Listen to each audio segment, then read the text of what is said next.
Hi there. Before I play my conversation with Kathy, I would like to invite you to my social media pages. You can find me on Facebook as Vita Tennis and on the Insta as Vita Tennis Podcast. I have no idea how to use TikTok, so hopefully that's okay. Gosh, I hope that doesn't mean I'm officially old. You guys, I'm dying here. I want to hear from you. I know you're listening, and that is amazing. I am so thankful for that. But I want to hear some feedback. Are you liking the podcast? If so, why? Is there a topic you want me to cover? Do you have any questions? Is there a person out there you would like me to have on the podcast? Please let me know. My email is vitatennispodcast@gmail.com. I am waiting. Lastly, a great way to support the podcast if you're enjoying it so far is to rate and review on Apple Podcasts or wherever you're listening right now. Now, without further ado, here's my conversation with Kathy Woods.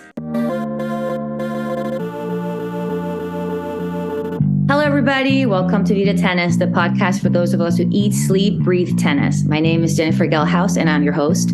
Today, I'm excited to talk to the amazing Kathy Woods. Kathy is the ultimate tennis professional. She is in the USPTA Hall of Fame, and she's the director of her tennis consulting company called Woods Coaching Strategies. Kathy was the director of tennis at the USTA National Campus during her first 3 years, not to mention COVID years. Prior to that, she was the director of tennis at the Racquet Club of St. Petersburg for many years.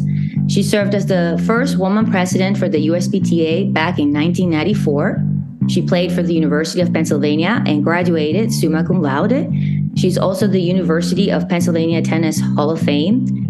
She and her husband also co-authored the book, Playing Tennis After 50. Oh my goodness. Welcome, Kathy. Did I get all of that right?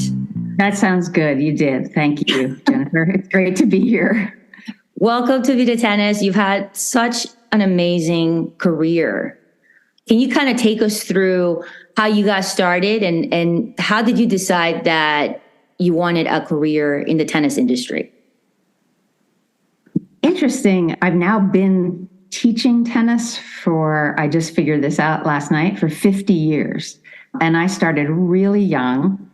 I was so fortunate. I had a coach by the name of Tony Fusco in New Jersey who gave me tennis lessons when I was 12, in the 13-year-old range. And he asked me if I would be his assistant pro at a country club when I was only 15. Oh, wow. And it was so cool. Of course, it was just after school, working with his juniors, and I loved it. And I also had a young start at a tennis camp called the Chase Tennis Camps. And I learned tennis there, and I also then became a young counselor in training at around the same time when I was just turning 16. So I had gravitated towards teaching tennis without even really trying to, and loved it. And then I went to college and did all of those things. And I have to say, I never really said to myself, I'm going to have a career in tennis.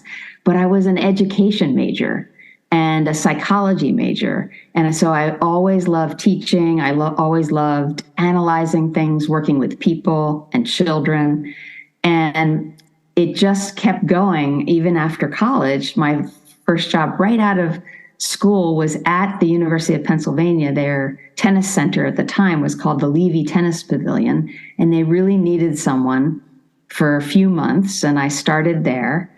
And then I met my husband, and he was a college coach and also in tennis. And we started our own tennis camp.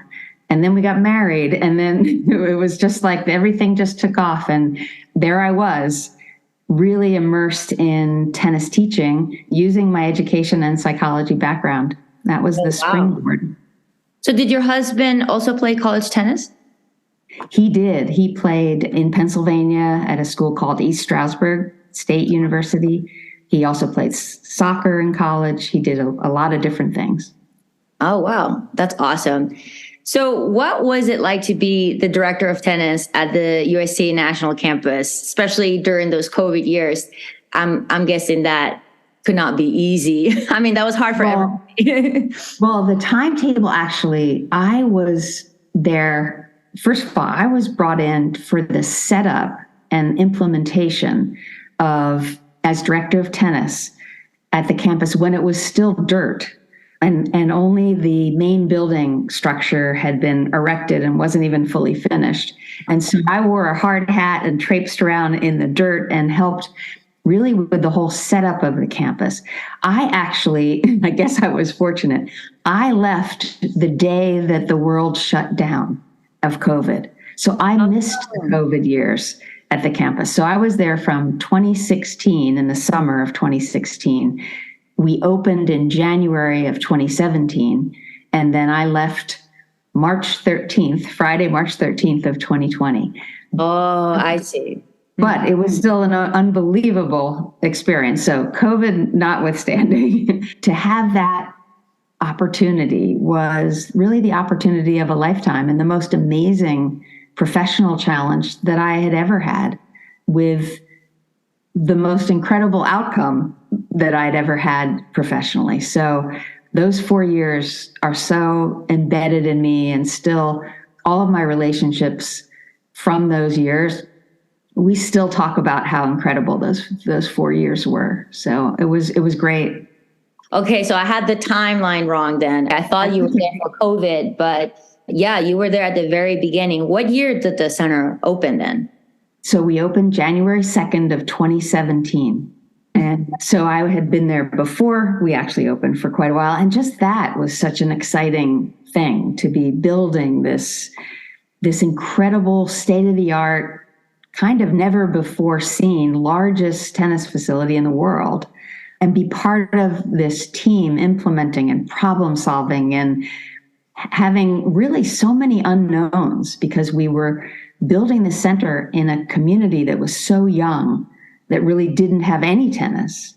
And my part of this entire network at the campus was to build the community piece and to figure out, which was really hard because we really had no clue how many people would come to the campus from the local communities, figure out how to staff it and program for it, and have model programming that was representative of everything and anything you could find in tennis, from adaptive programming to high-level, high-performance programming to the whole adult spectrum and pathway. So it was really fascinating and challenging and fun too, with great people. That's awesome. I mean, I can imagine. I've been to the center. It's truly unbelievable. It's such an experience to go there. I haven't been fortunate enough to play there, but I've gone there to actually watch college tennis.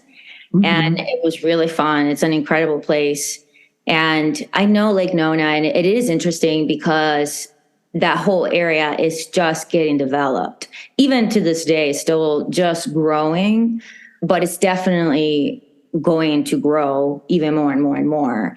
And it's the same thing for kind of the center where I'm at now in Tampa, Florida. I'm at a facility called the SVB Tennis Center, and it's in Zephyr Hills, which is just outside Tampa. And it's kind of the same thing. It's in an area maybe 40 minutes from downtown Tampa, but it's in an area that's just getting developed. But it's like the nicest tennis center ever, you know? Yeah. So I guess it does take some time for these kind of facilities to really get going and get that community built around it. You're right about Lake Nona. And I spent a lot of my time hiring, which throughout the 4 years, I hired over 85 tennis professionals, if you can imagine. But some were transitional and just for the summer during our very robust camps that we ended up having. What was so unique is that I was able to hire 4, we called them head professionals, but they were really tennis director quality of each of the different divisions, from what we call the family zone, the 10 and under tennis, to an adult director, to the high performance juniors, to just recreational juniors. They're still there today. So I'm so proud that the 4 original directors are still there. And then around them, we built all the supplementary tennis professionals and staff, and that has continued to grow. And it settles around 30 to 40 professionals that are needed on the campus at all times for the programs. What was so fascinating is that team of 4 with me, we spent a lot of time before the center was built just taking our show on the road in the community with mini nets and transition balls and trying to excite people who'd never been involved in tennis that this was coming. And that, I think that was also one of the highlights of my time there. It wasn't the traditional things that I'd done on the tennis court before. It was all the different types of experiences that I had to try to navigate and formulate with other people and get other really non-tennis players excited about tennis. Long story short is we opened that January 2nd, and by January 12th, we had over 300 juniors in our junior program.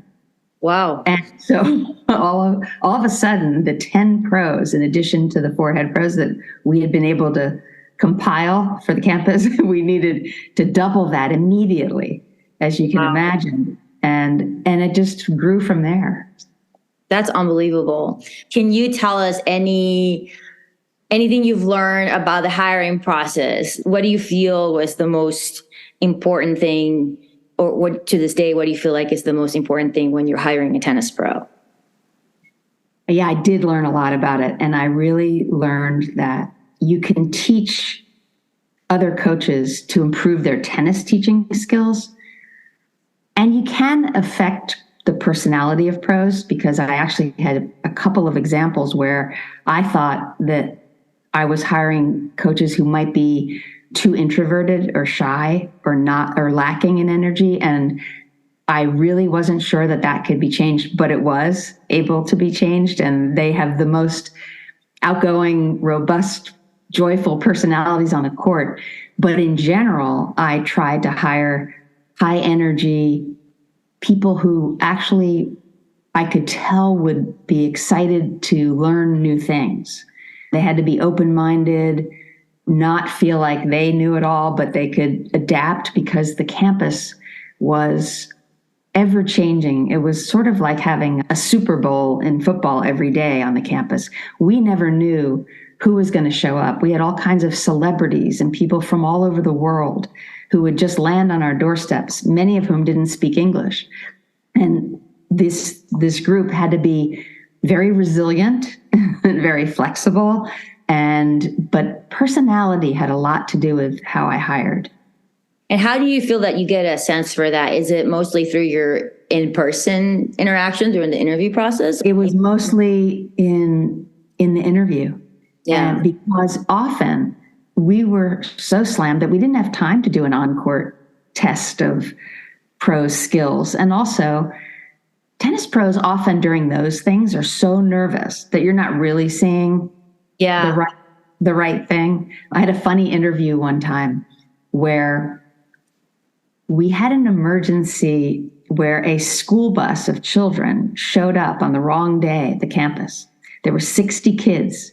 And all of a sudden I get a call, Kathy, there's a group here for a clinic, and we didn't have enough pros. We didn't even know it was coming. And I was interviewing a guy, and he looked at me and I said, would you help out? And he said, sure. And he wasn't even dressed right, but he said, I have sneakers in my car. And he ran and got his sneakers, dropped his papers that he was showing me, and he helped out. But there was nothing like that interview to tell me that this guy was perfect for the job. There were a lot of things that happened like that. Yeah, that's funny because, when you're interviewing, you're so nervous and you might act completely different from how you normally would act. Yeah. So it's very difficult. I found that taking a walk, not a stiff office interview, but taking a walk with any of the candidates, and the campus is pretty large. You've been there, and we'd look at every single thing, and just getting them to relax and talk about all the things that they were visually seeing, and looking at all the wonders of the campus and the indoor center and the red clay courts, and so much would come out about them. And I always had a couple of other people from my team who also either joined me on that walk or met us right after. And there was usually a little lunch or something involved. It was really more casual. And that was when I could really tell kind of what the spirit and the energy of the pro would be like. Yeah. So tell us a little bit about your book. How was that process like? And what was it like to write a book with your husband? It was actually really fun. And it was a long time ago now. It was in 2005. I had to kind of look back at when that was. But I tell you, the concepts still are true today. It was geared then for tennis after 50, but the concepts of sort of efficiency on the court and how to shrink the court and be kind of more forgiving of your body is really something that people of every age need to do anyway. So it still rings true. I flip through it occasionally. The process was great. We did it together. We kind of alternated chapters. I had been really in the trenches with recreational adults because I'd been at the Racquet Club of St. Petersburg at that time I hadn't been there for 12 years, but I had ultimately been there for 12 years. And my primary focus was the adult recreational market, even though we had junior programs and advanced players as well. So the book was geared for recreational players. So I did a lot of the kind of technical part. Ron is a terrific writer, and we just had a blast. We were able to use our people from the Racquet Club, my members, in the book, and they did a lot of the photos are all from the Racquet Club and the people that I was teaching and coaching. But we really enjoyed it. And we had, I think it was Tennis Magazine who came out actually and did a segment with us and the people who were involved in the book. And they did a special feature on tennis players over 50. So there were a lot of fun things and a lot of fun things for the members of the Racquet Club during that time. Yeah. So what would you say is the main thing to know about playing tennis after 50? Just give us like the main thing. Well, the main thing is really trimming down any excess of movement. Just really want to be efficient. And honestly, it's true all the time. I mean, if you don't have to grind it out on the court, you can cut off the angles by playing in closer, and you can not be so close to the net so that you can handle lobs and half volleys and things really well. And those skills need to be acquired when you're young, because you really need them at all times, because tactically people can expose weaknesses even with young players if you close in too much or you stay back too much. And you can see what even Carlos Alcaraz does with drop shots and things. Well, when you get older and older, you don't, and as you age, you really need to cover everything. So it's okay. I spent a lot of time teaching even my younger students on how to play from midcourt and what we call no man's land. And there's a big part of the book that says no man's land isn't a bad, or no person's land isn't a bad place to be. You should learn how to hit half volleys from every part of the court.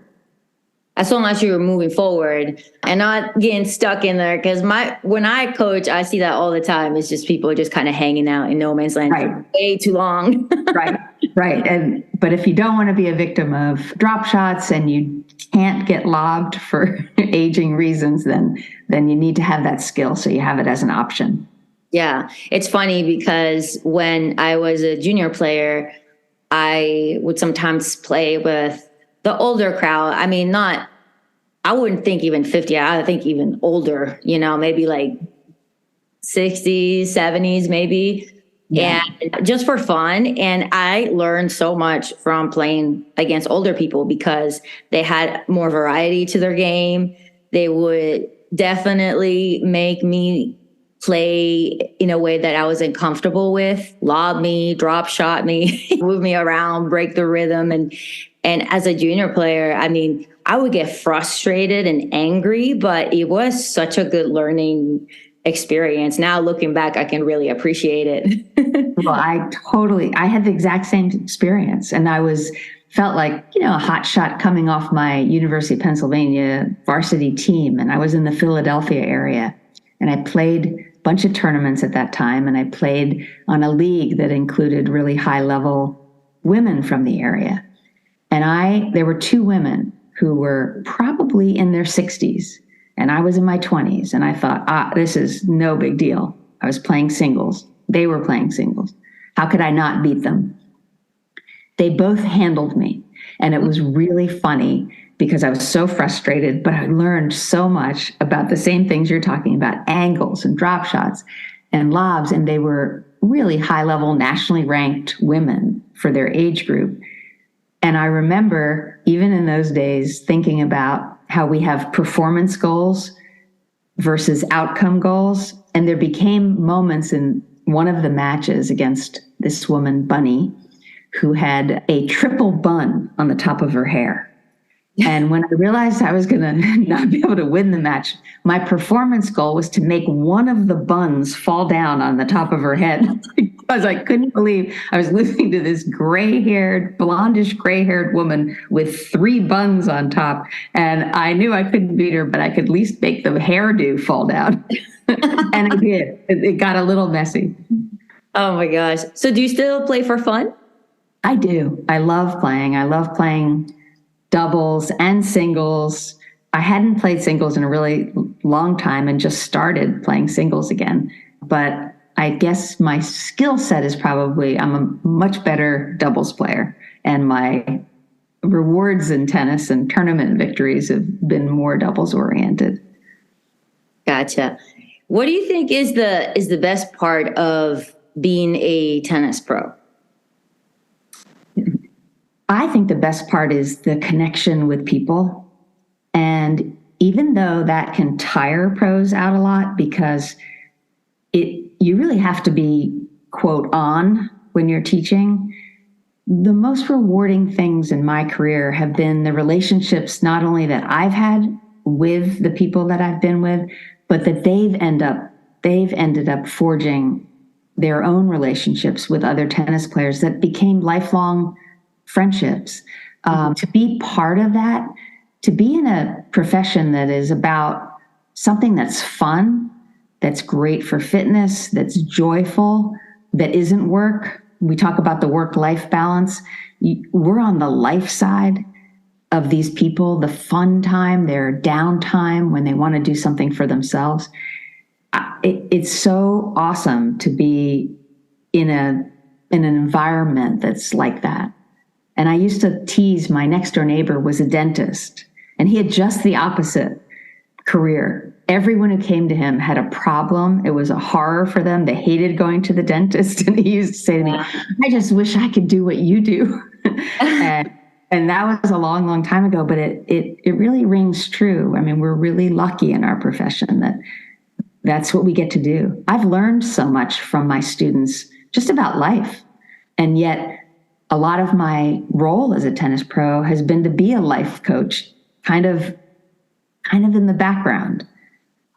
It's about tennis, but it's also about so much more. And things come out from students where they need help about other things. And it's really been such a wonderful, wonderful career. Yeah. What would you say is the biggest skill then that you've acquired through teaching? Is it that kind of building relationships, or what would you say? So? I think it's understanding. I guess we talk often about emotional intelligence, understanding if people want to have that kind of relationship or if they don't want that. And they can vary day to day, how to read people, how to read when they come to the tennis court, what is their emotional state that day? It doesn't mean you treat them exactly the same every single time. Sometimes you can tell they're more fragile emotionally and you need to just stick to tennis and help them get away from whatever is affecting them emotionally. Other times they're going to lean on you and talk to you about some things. It would usually happen when they were serving, because that's the time when you're close to them and they're not actively engaged in motion. And I found so many things where men and women would want to talk about things other than tennis. We're either picking up the balls, because that's always the time that you have that time to get to know your clients. And I always like to join them in picking up the balls, even if it was a group, because it's time when things would come out that were different and helpful. And so I think reading people and understanding them. And I guess as I've aged, I feel like I've really learned how to simplify, how to communicate what technically people should do on the tennis court, and really, really make it so it's so understandable and so easy and not overdone and not too much talking, but showing. Those are I think the skills that I've found have been helpful to me over the years. Absolutely. I think that comes with experience, is being able to explain things in an easy way to someone that's brand new to tennis. I think that's such a skill. And when you start teaching, that doesn't come naturally. Because you're used to a high level, you come from a high level background, and you have to really work at it and just do it and watch how other pros explain things and learn from them as well. Because it's like, how do you explain topspin? Like, when you first come in, you're like, oh my gosh, like there's so much that goes into it. And what you say to someone may not work for someone else. They might not get it. So you have to try to explain it in different ways, but also keeping it simple. So it's definitely an art. And I think that's just one of those intangibles that just come with experience. Right. And I think I've learned, and it's a big generalization, but pretty much everyone learns better visually. And so if you keep your words to a minimum and show more than tell, you get great results really quickly. But it's an art. It's not a science. Definitely. Something funny about that is I agree with you 100%. I'm super visual. I learn definitely in a visual way. And I've talked about this before, but I really love doing yoga. And when I first started yoga, I just couldn't get it because it's a lot of hearing and following what you hear.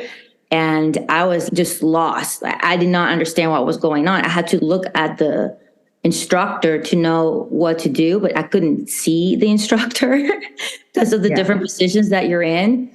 So it's definitely really interesting. And I think that opened up, maybe like teaching yoga and learning about yoga kind of opened me up to that, and kind of learning how to explain things, how to move your body, not so much visually, but basically explaining things. I think that made me a better tennis instructor because I am so visual. But anyway, that was just you're right. And I find it when I'm in other venues learning something myself, because I am also, like you, a visual learner.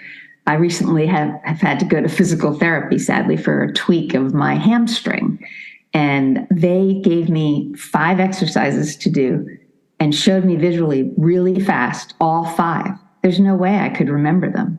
And then they went on to the next person, and I could only remember the very first one, but not the second, third. You can't give that many new things to someone and then leave them. Right. So it is interesting, and it is an art to figure that out. Yeah. Those are just things that come with experience. And again, going back to what we were talking about before with the hiring, that's just something that it's just, at least in my experience, it's been hard to figure out in the hiring process, during the interview process. It's happened to me, and I'm sure it's happened to a lot of people, where I've been kind of fooled by the ranking or experience level of the person I'm interviewing. If they have a very impressive playing background, I just kind of assume that they're going to be a good instructor. And I've been burned by that, because it's not the case. Just because, and I've learned that, and I am 100% certain of this right now, is that just because you're a great, amazing tennis player does not mean that you can teach somebody how to play. That's absolutely true. And I've had the range of great players, some players who were only at a 4.0 most level who became great tennis pros. And they continued to work on their skills, and so they could work with the higher level players. But you're right. You need a complete package, but you're not necessarily going to get that when you hire someone. And I think a good boss/mentor helps fill in the gaps and helps train and coach the people they hire in the areas that they're not as sufficient in. And that's always been fun for me, that challenge. Mm-hmm. Oh, absolutely. Did you have any big mentors or role models during your career? I think everyone I've ever taught with has taught me something, even the people who worked for me. I'm going to steal this line too, because I heard this when I was young from many great tennis pros at teachers' conferences all over the country and the world. And that is that no one has original ideas. We steal them from everyone and everything that we've ever been kind of in the environment with. And I can go back to in my 20s, going to every kind of conference and learning so much from the Nick Bollettieri's, Vic Braden's, and USPTA tennis pros all over who taught so many things still that I can remember. Peter Burwash. They all affected my career, and I always came away with 3 to 5 amazing nuggets that I could put into use. But I also had just my own coaching staff, some of whom were just brilliant, and I learned things. I learned game-based drilling is something that people talk about now a lot. But 30 years ago, I had a pro that worked with me, a regular tennis pro at a club. He was doing game-based drilling before anyone even knew it. He didn't even know that that's what he was doing. And it was so great because everything he did with his students to learn doubles, he played in, they were always in the context of a point, even if he was working on a technical thing.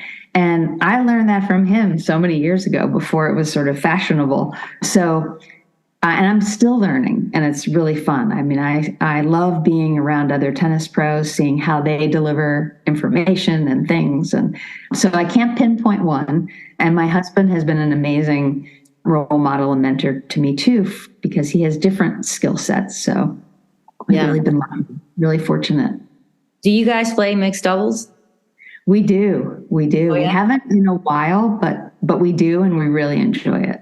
And we're lucky. There were times when maybe we should play with the other people and split up. But for the most part, we do really well together.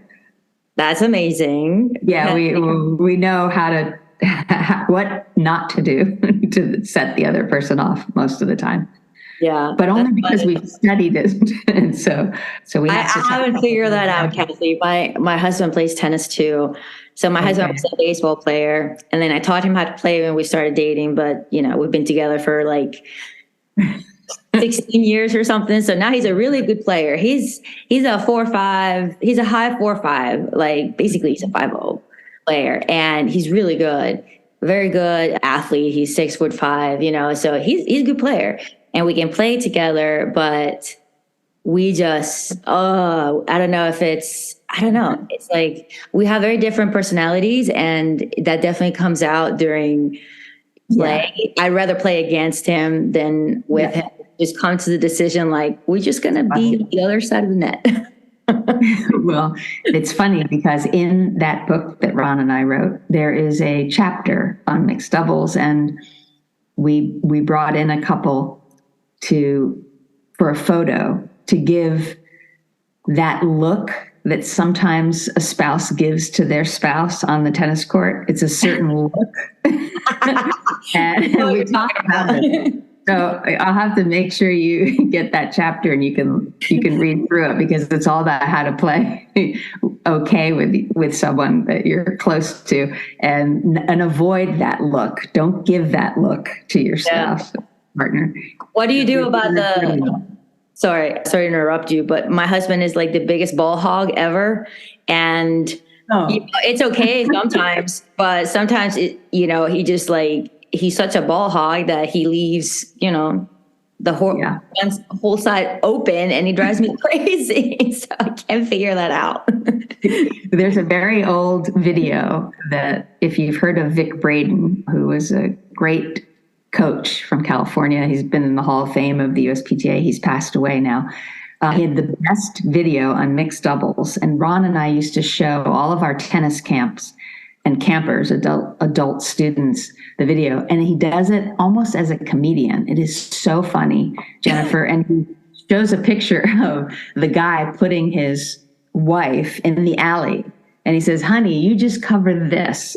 The alley.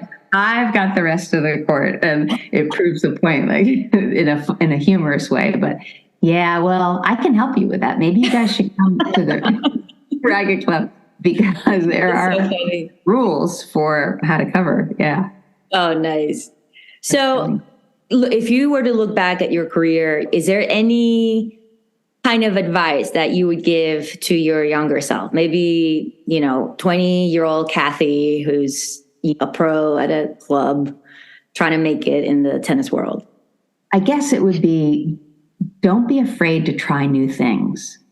Really just be open to meeting new people, going to as many things as you can where there are other tennis pros, forging relationships with other tennis professionals. Don't ever think of the pros and the clubs in your community as I know they are sometimes competition, but don't let that happen. Mingle with them, really intentionally get together with other tennis pros, because together it's so much fun. You can learn so many things, even if you just decide to have a Sunday afternoon fun round robin with other tennis pros. You can help each other problem solve, and you can learn so many new things. And then from each other, there are always opportunities that come up that help you kind of get to the next level of where you want to go. And I guess the other thing is, be open to mentorships. They were much more informal in my formative years as a tennis pro. Now we have official mentorships, and I just wrote about one that's in the latest issue of the RSI magazine, in the Advantage magazine for the USPTA, because I've been doing this now for a year and a half with my mentee. Don't be afraid, if you're young, to get a mentor, and don't be afraid if you have experience to offer, raise your hand and help someone. It's super rewarding. It is so helpful on both sides. And that's just been terrific. And I think that's something that everyone should look for, because you can really fast track your career. If you have a mentor who has connections and has been in the tennis industry for a while, they can just help you make the connections that you need and really help you escalate your career if you're looking for that, or just help you fulfill your career where you are with new and different ideas. And so I think that's what I would tell my young self. And I was fortunate that it happened, but it happened sort of, as we say, organically, not something that I looked to do. Whereas my mentee has looked to do it. He signed up for in this case, the USPTA mentorship program. Yeah. And it's been really great. And that one thing I told him too was to do that in his community with other tennis pros. And he has found that to be so rewarding. Yeah. Yeah, I've had kind of the same experience as you, nothing too formal. I think it is important to have your mentor kind of be maybe in the area that you want to be. Like if you want to go into high performance, then maybe have a mentor in high performance. Or if you want to go into country clubs, have a mentor in that area, because that's where you want to be. That is good. Yeah. I would say this. You reminded me of something. Sorry to interrupt you. But you just sparked something. I think that every tennis pro should be well-rounded. And we at the campus, because we actually had to, for staffing reasons, I had to hire people that were, let's say, really geared towards high performance, but were very willing to help out in an emergency when we needed another staff member in our 10 and under program teaching red ball tennis. And what they said afterwards, and having been there for 4 years, was, oh my gosh, I learned so much from working with young children or with adult women's teams, or something I didn't realize. It was actually very helpful for my training, even with the high performance juniors, some of whom were going to play professional tennis there. So I guess one of my other pieces of advice is try everything and be well-rounded. There is so much to be learned. It's kind of like playing against an older player, what you learn as a young player. Try everything, because you'll find that even if it's not where you want to go for your career, there are skills to be learned in all of the different arenas and all the different levels. Yeah. Especially if you're really new to coaching, I think that's really important advice, because I think everyone kind of comes in, most people I would say, come into coaching thinking they're going to be teaching high performance or college tennis. And then they slowly realize that, there's a lot of different areas that you can go into, and maybe something else piques your interest a little bit more. But you mentioned something really important too, and I really kind of wanted to highlight that, was the not viewing the other pros as necessarily competition. I've never really done that. I've been in competitive environments for sure when it comes to teaching and, trying to get teaching hours and all that. But I think for your own sanity and enjoyment of your job, I think you can look at it that way. I think you have to just trust that you're getting better, that you're improving, and things will come to you. There's always lessons to be given. There's always going to be people looking for lessons, and you got to trust that. If you're comparing yourself and being competitive and in that environment, I think one, you're going to be miserable, and two, people are going to feel that. People are going to notice that. And it's going to work. That's going to work against you, not for you. Right. And I'm thinking you're even thinking about competition within your own team or facility, which is true. And I also meant with other facilities in your local area, and get together with people. But, people come in all shapes and sizes and personalities, and there is a pro for everyone. So you're right. It doesn't help. We're human. So we will be looking at, oh my gosh, am I doing a good enough job? I don't have as many lessons as so-and-so if it is at your own facility. But trust that you have your own gifts to offer, and you're going to have a client base that suits you and your personality. Yeah.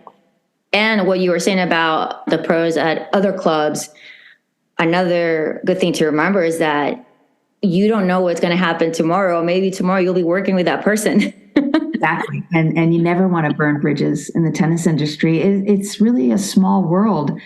As you age, especially, it is a really, really small world. And you'll find that pretty much 95% to 99% of the people you meet in this industry are really great people. And that's amazing, because everyone is sort of made to feel pretty grateful that this is their career. They found that to be true. So they're pretty happy people in general. Yeah. And maybe a little overworked at times, but happy. Yeah. No, I agree. And I have to ask you, it's kind of an annoying question, at least to me, but I have to ask it because, we don't get a lot of female pros, and kind of have to go into that topic a little bit, is how do you feel about being a female pro, and how has that role played into your career advancement? How do you feel about that? That's a great question, Jennifer. And I'm comfortable with it. It has always been there in the background of my career, because I happened to come at a time when women's rights were just becoming equal. And so I was part of that, the challenge to be accepted in a profession that was so dominated by men, and still is to a degree, but we've come so far. It was always slightly intimidating, but actually really wonderful, because the men in my career really championed me and helped me grow and made it very, very comfortable for me. I was on the board of the USPTA when I was pretty young, in my 30s, and it was all men, but they didn't treat me differently. I think I had an advantage of growing up with two older brothers. So I was always around boys, and I wasn't intimidated. Their friends were my friends. I was a kind of a tomboy, as you'd say, playing football with them and baseball with them. And no one played tennis in my family, by the way. I found that on my own. So football was actually my best sport growing up. My brothers were both football players. So I think it helped me. And I never felt uncomfortable, though I did feel different at times. I think it did give me opportunities because I was in a time when it was important to elevate women into the profession and give them more responsibilities. And then I really enjoyed my ability to connect with women and help inspire them. So they've told me, and it's very humbling, is that I was able to make sure that we had I call it a database. We didn't even really have computers way back when, but we would compile lists, for instance, of all the women teachers and coaches that we knew. I and several other women who helped spearhead women in the industry.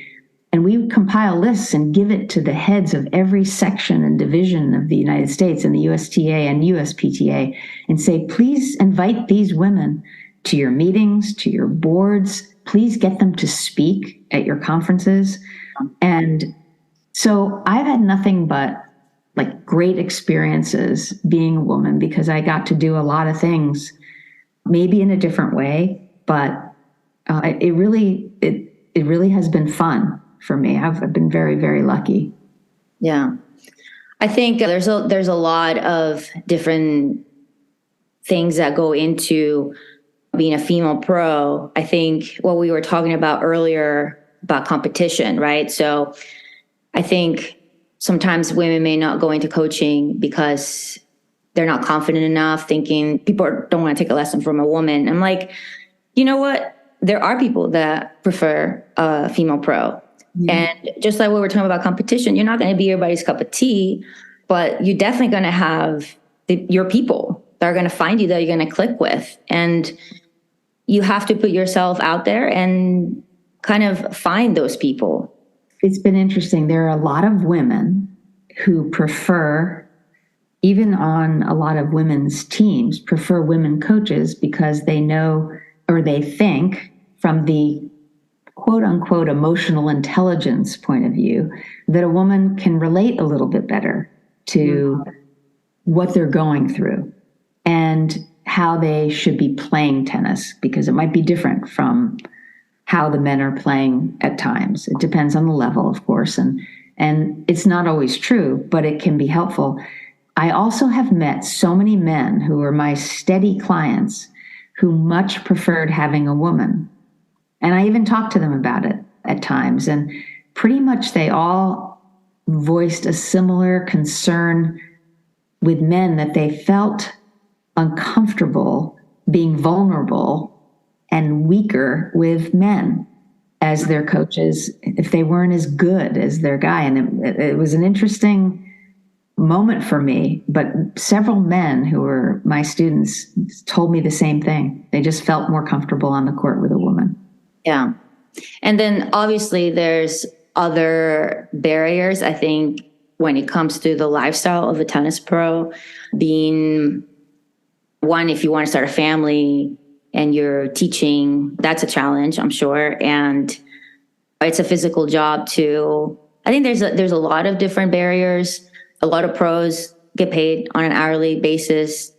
And I think that throws women off. I think we are looking more for more financial security, maybe, and being a tennis pro can be very up and down. Yeah, it is hard. And I think the industry is talking about this, luckily, and trying really hard to figure out how can we make these jobs really more secure and more realistic for a work-life balance, like parenthood, whether it's a guy or a woman. As we see even in the corporate world, there's paternity leave, and there's how can we have 5-day work weeks?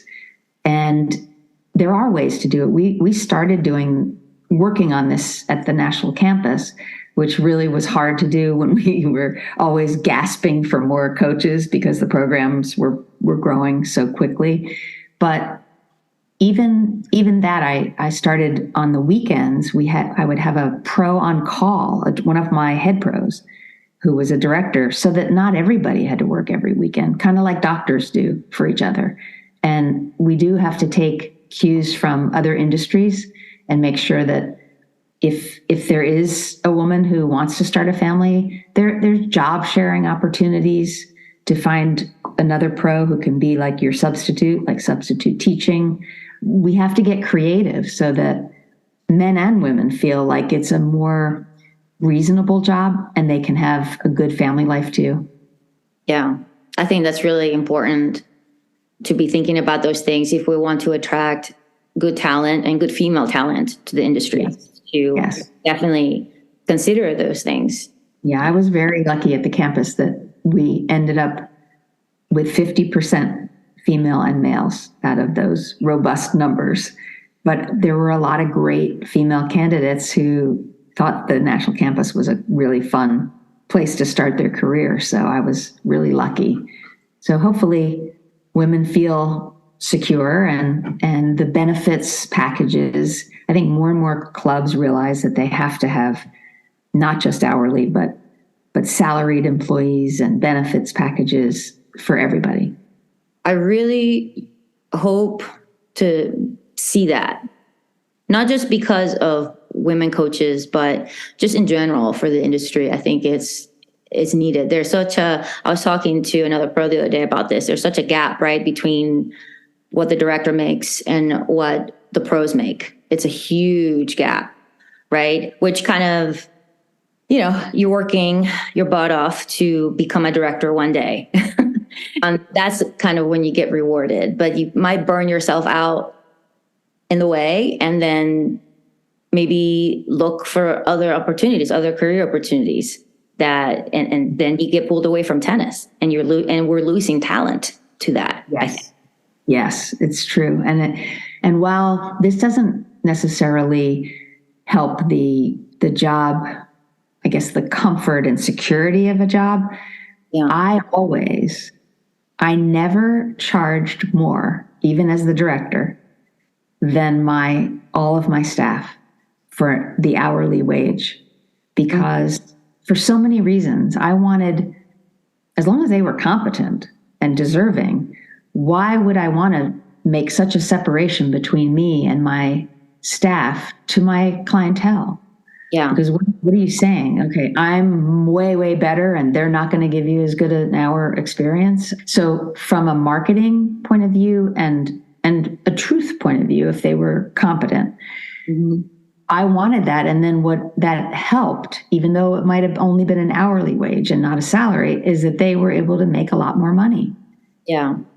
And a good director knows if they're going to make more money and you get even a tiny cut of what they're making, you're going to make more money. Exactly. So my hope would be that there'll be more people who do that as directors. If they can't give their staff great job security with salaried positions, give them a really good hourly wage. You don't have that. I mean, it's usually up to you as the director what you're. I love that you said that, actually. I hadn't thought about that, but I love that you said that, because you're also, as a director, you're going to be as strong as what's the saying? Like, you're as strong as your weakest link, basically. Exactly. So if you're not empowering your staff and training your staff to be as good as you are, right, that's going to affect your program and your pocket, right? Because the more money they make, the more money you make. Usually as a director, you get a percentage of what they're making as well. I think back to my summer staff at my local St. Petersburg, Florida club that I was at for 12 years. And I had some summer staff that came in, some of whom were good tennis players and even high school coaches and things. And even in our after school junior program, I always paid way more than any of the surrounding clubs hourly. And it was, in a way, self-serving, not for the monetary reason for me to get a percentage of their things. It was, I didn't want to have to keep hiring. They were so thrilled. They couldn't make this is probably going back 20 years ago, $30 an hour coaching anything in the area. 15 was probably the going rate, and I'd pay 30. But they never left. They were there for 12 years because they were satisfied. And of course, they got incremental bonuses and raises. But I've always been a big believer in that. And also, we'd have rainy days. And so many pros won't pay the coaches. And I understand why, because sometimes with makeups and you don't have the revenue. I would absolutely pay for rain outs because what they had committed to do that. What else were they going to do at that time? They couldn't have taken another job and done something else, even if it came out of my pocket. That was always unbelievably important to me. That's amazing. Kathy, I've been in the industry for 13 years. I've never been paid for a rainy day. Never. Oh, it saddens me because I've heard that, but it never made any sense to me. How could you last minute think that person could go make the money that they had said they would make for you? Right, they're relying on that money. And what you get in return is trust. And that's why I felt like they hung on and stayed with our programs. Yeah. So, just one last thing about that with the director charging more. Also, you're telling you're marketing it as if you're better, right? And then maybe you end up getting more requests because people assume that you're going to be a better product, right? And then as a director, you only have so many times to spend on the court also. So why would you want to make such a demand for yourself when you should be trying to give those hours to your staff so that you can be available for the other million things that you got to do off court? Exactly. So it always worked out. But here's the argument against it. Mm-hmm. Many coaches who I respect, they're my comrades and colleagues, like that differential because they think that's the carrot for coaches' self-improvement. Mm-hmm. And that if they work harder and keep educating themselves, they get to that position. I prefer to give them different ways of continuing their education and bettering themselves, and not necessarily the money as the objective. So you could charge the same, but start a pro at a certain rate and then increase their rate, right? But you're charging the same. So exactly. That would be an argument to that, I guess, at that point. Yeah. So I mean, it is debatable, but it has worked well for me because it's so sometimes unrealistic, this career, as you said. Mm-hmm. You don't want to lose people. And it was worth it to me to sacrifice some money so that my coaches could make more money, because the hassle and the time and the energy is worth a lot. And to have turnover all the time is really not in anyone's favor. And sometimes you even drive to the courts, you're there, ready to go, and then it rains. And then like, what? You're done. You're not making money. Like, to me, that's crazy.